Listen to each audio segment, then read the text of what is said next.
So with Boro, you want to kind of warm your glass a little bit first. Flash it through the fire.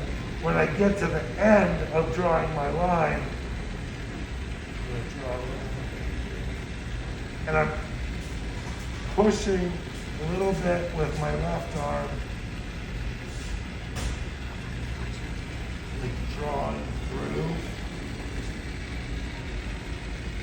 When you get to the bottom, you want to kind of make sure it's a little melted in, because the bigger rod you get, the more easier it'll be. It's going to crack on you. Always face your hot rods that way.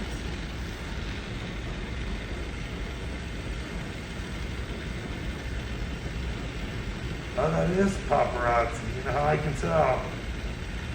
Because that little line of like Duvet, it looks like I don't know how to say it, like paparazzi will it'll haze. Is paparazzi the color?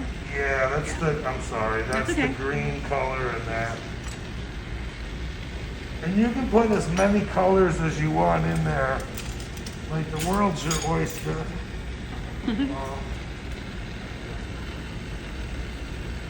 So a lot of times I'll go all the way around. I won't just keep the colors.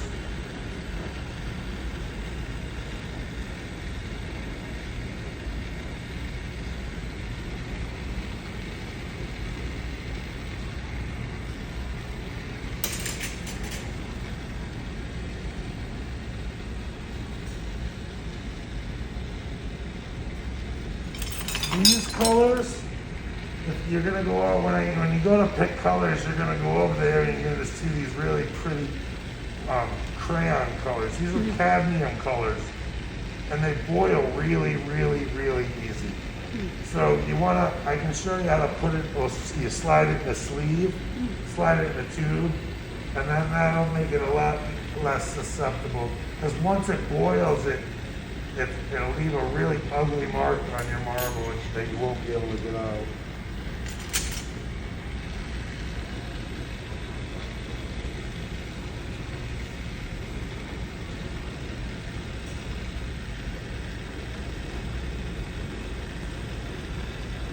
So my rod's hotter than my colored rod is hotter than my medium. You know, you notice when I got my I call this my medium. When I got that a little hot, it started to depend. If it gets a little high, you can use your marble.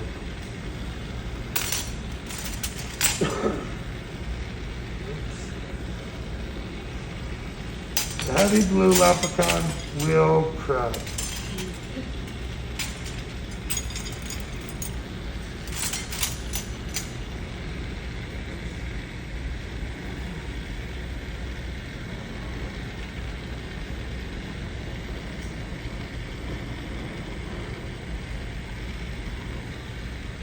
So I went all, pretty much all the way around.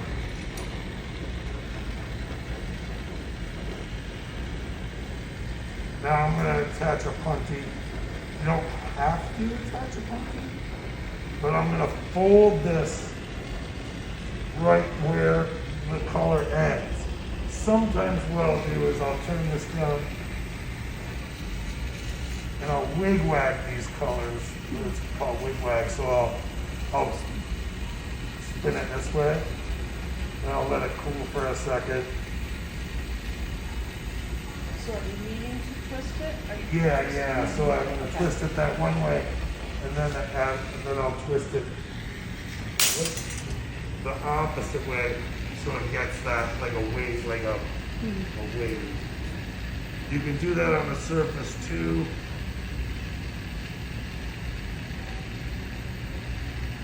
Now I'm gonna, and when you want to turn your flame down small, I didn't even go over the torch, I skipped right over it.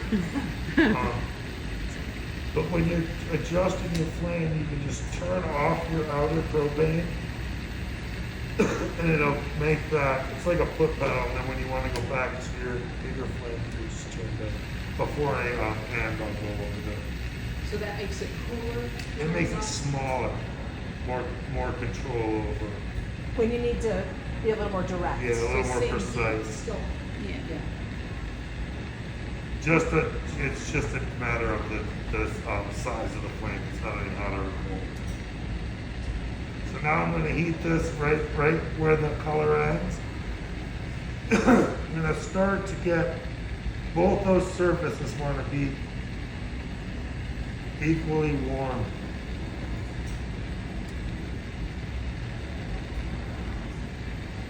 And then I'm going to slowly push them together.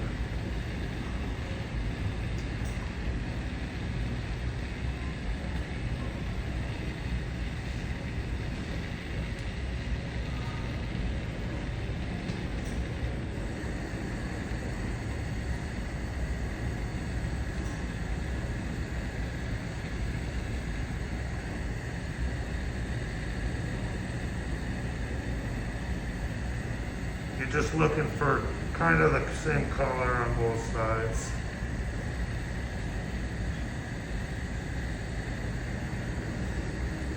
This will just kind of wiggle and snap off.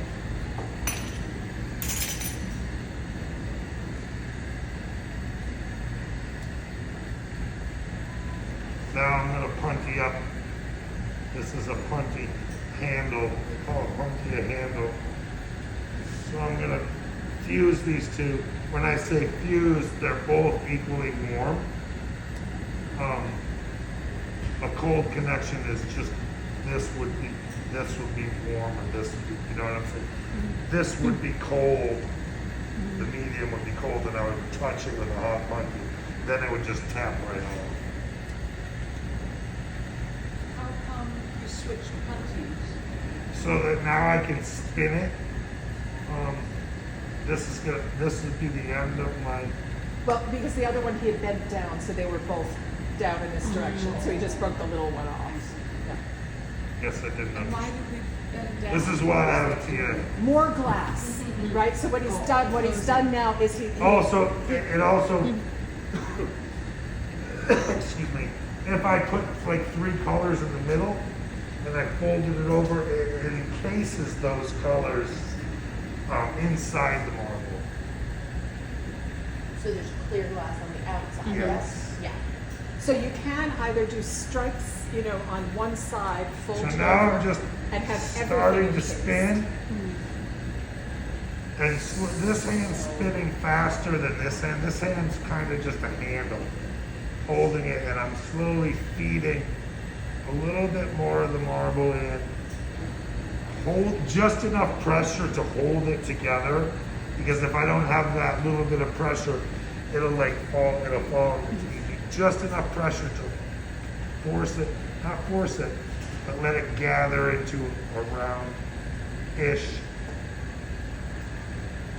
And then I just slowly feed a little bit more of the piece in.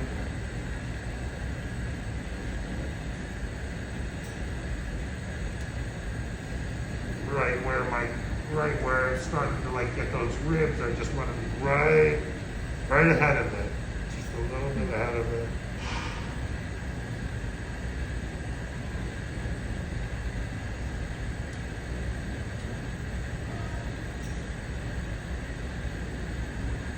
And as you get closer to the end, that's when you would want to turn down your, so that you just aren't overheating your handle. Remove a lot of that.